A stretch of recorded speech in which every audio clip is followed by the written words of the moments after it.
یا رحمت للعالمین ادرک لزین العابدین۔ ایک ترازو پر اپنے خاندان کے لوگ بھی ہیں، اقربا بھی ہیں، بیٹے بھی ہیں، باپ بھی ہیں، وطن بھی ہے، مکان بھی ہیں، لیکن آرزو کرتے مولا کریم اس شہر سے نکال۔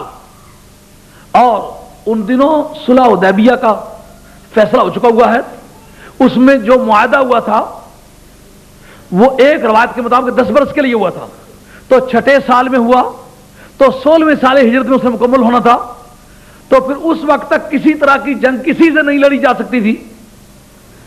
اب ان حالات میں وہ معاہدہ اگر قائم رہتا ہے تو اس معاہدے کی نوعیت تو 10 برس تک قائم رہنے والی ہے، اس سے پھر ایک سٹیگنیشن، ایک انجماد کا عمل عالم اسلام میں پیدا ہو جاتا ہے۔ اور دوسری طرف یہ کہ 8ویں سال ہجرت میں مکے کو فتح ہونا ہے،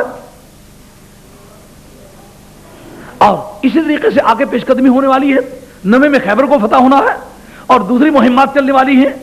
لیکن یہ معاملے سارے ہی وہ ہیں کہ یہ گلستان چاہتا ہے تیری شارک کا لہو۔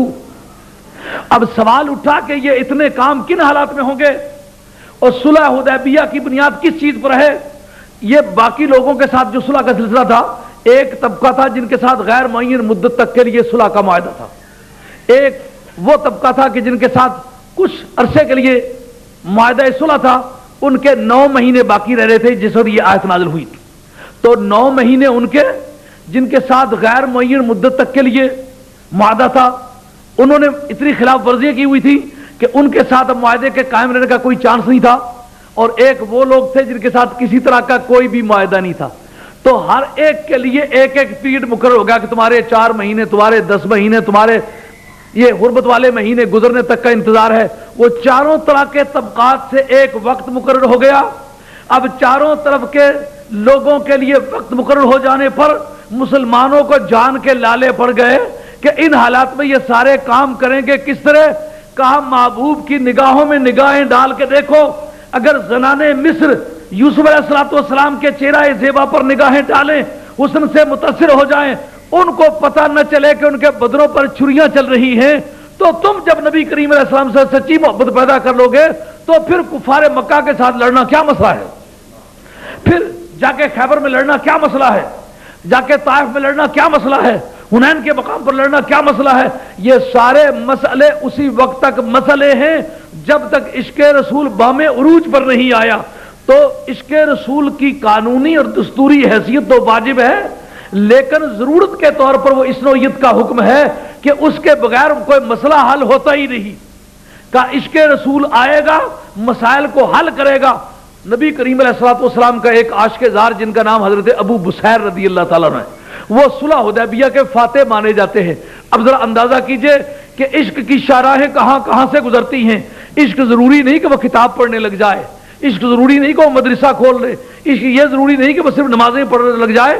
عشق دیکھتا ہے معشوق جس بات سے راضی ہوتا ہے خواہ کچھ ہے، ہاں اس کو رضائے یار مطلوب ہوتی ہے۔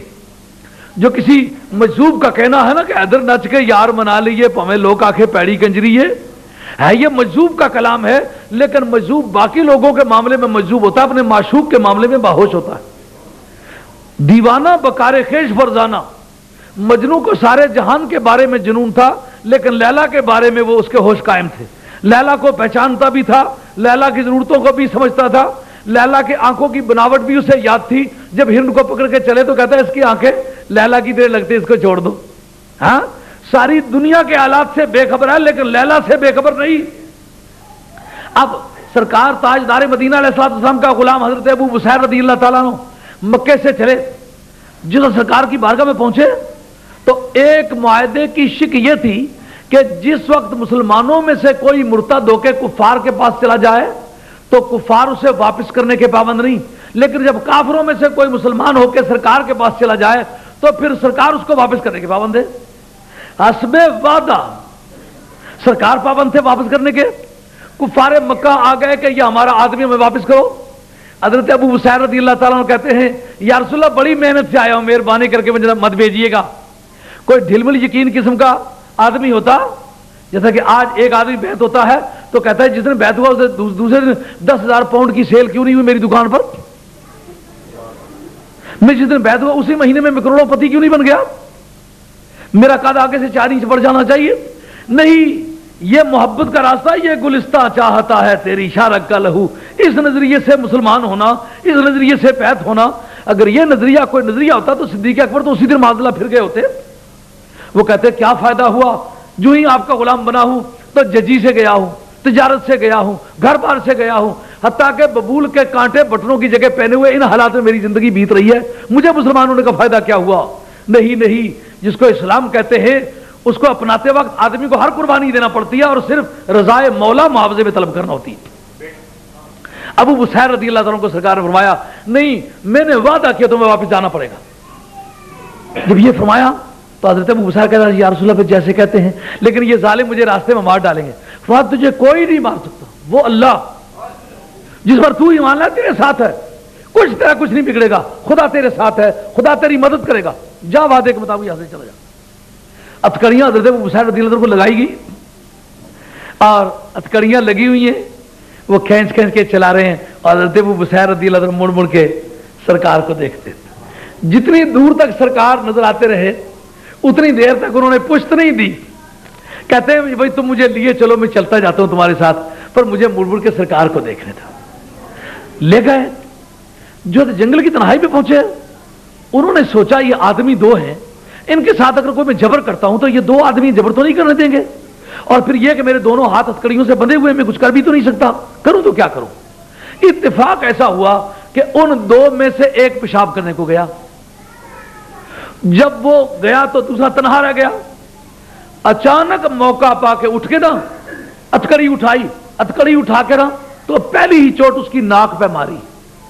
اندازہ کیجئے آج جوڈو کراٹے کا فن بڑے عروج پہ جا رہا ہے، نبی پاک علیہ السلام کے غلام کیسے ماہرین فن تھے، سمجھ گئے کہ کہاں اس کو ماروں تو کیا نتیجہ نکل سکتا ہے۔ ہتھکڑی اٹھا کے پورے دونوں ہاتھوں کی قوت سے اس کی ناک پہ جو ماری، بے ہوش ہو کر کے گر پڑا، بس پھر اٹھنے نہیں دیا، ٹھڈوں سے اس کا خاتمہ کر دیا۔ اب دوسرا پیشاب بیٹھنے کو گیا ہوا تھا، بھی وہ فارغ ہو کے واپس نہیں لوٹا اور لمحے بھر میں اس کا خاتمہ کر دیا۔ ہتھکڑی سمیت اس کی طرف دوڑے کہ اس کو اگر میں حملہ کرنے کا موقع دوں تو سمجھ جائے گا، میں دوڑ کے جاؤں تو ہیبت اس پر طاری ہو جائے گی۔ آگے دوڑا اور دوڑتے اس کو کچھ مارا، لیکن ہاتھ کھلے ہوئے نہ ہو تو آدمی تیزی سے دوڑ نہیں سکتا۔ آپ نے دیکھا ہوگا آدمی دوڑتا ہے تو ہاتھ ہلاتا ہے، تو جس طرح وہ پتوار چلتی ہے تو کشتی چلتی ہے، اس طرح آدمی دوڑ کر ہوا میں کچھ پریشر پیدا کرتا ہے جس سے اس کا دوڑنا آسان ہو جاتا ہے۔ وہ بھاگ تو گیا، لیکن کسی لوہار کے پاس جا کے انہوں نے اپنی ہتھکڑی کٹوائی۔ ہتھکڑی کٹوانے کے بعد سیرت ابن شام میں لکھا ہے کہ حضرت ابو بصیر رضی اللہ تعالیٰ فاتح صلح حدیبیہ تسلیم ہوتے۔ صلح حدیبیہ کا معاہدہ مسلمانوں کے لیے انتہائی خطرناک تھا۔ یہ گئے اور جا کر کے لوہار سے ہتھکڑی کٹوائی، کٹوانے کے بعد آزاد ہو گئے۔ اب جناب جدھر کافروں کی بکریاں چرتی پھرتی نظر آئیں، پکڑ کے ذبح کر کے کاٹ کے کھانی شروع کر دی۔ انہوں نے کہا انہوں نے جملہ خلاف ورزیاں کی ہیں، خدا کی بارگاہ میں تو ہم اس وعدے کا پابند نہیں ہیں، جو چیز ہماری ان کے ہاتھ لگتی ہے وہ کھا جاتے ہیں، اس لیے مباح ہے ان کی کوئی چیز لے کے کھا لینا۔ اب دونوں ساحلوں پر انہوں نے راستے بند کر لیے، جا کے چوٹی کے صحابہ جو مختلف مقامات پر لوگوں کے گرفتاری میں تھے ان کو آزاد کر کے لے آئے۔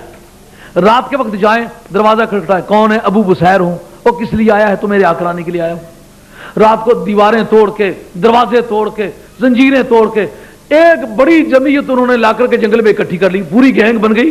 لیکن انہوں نے کہا جب تک ہماری آنکھ چھپکتی ہے نا، منکرین مصطفیٰ کو چھوڑنا نہیں۔ یہ محبت کی عادت ہے، جس طرح محبوب سے پیار کرتی ہے اتنا ہی دشمن سے نفرت کرتی ہے جتنا محبوب سے پیار کرتی ہے۔ تو پیار کے اصول متعین ہو گئے کہ جس طرح محبوب سے پیار کرنا ضروری ہے، محبوب کے دشمن سے نفرت کرنا بھی ضروری ہے۔ اگر محبوب کے دشمن سے نفرت نہ کر سکے تو پیار میں جھوٹا۔ محبوسیت الظالمین فی الموکب والمزدحم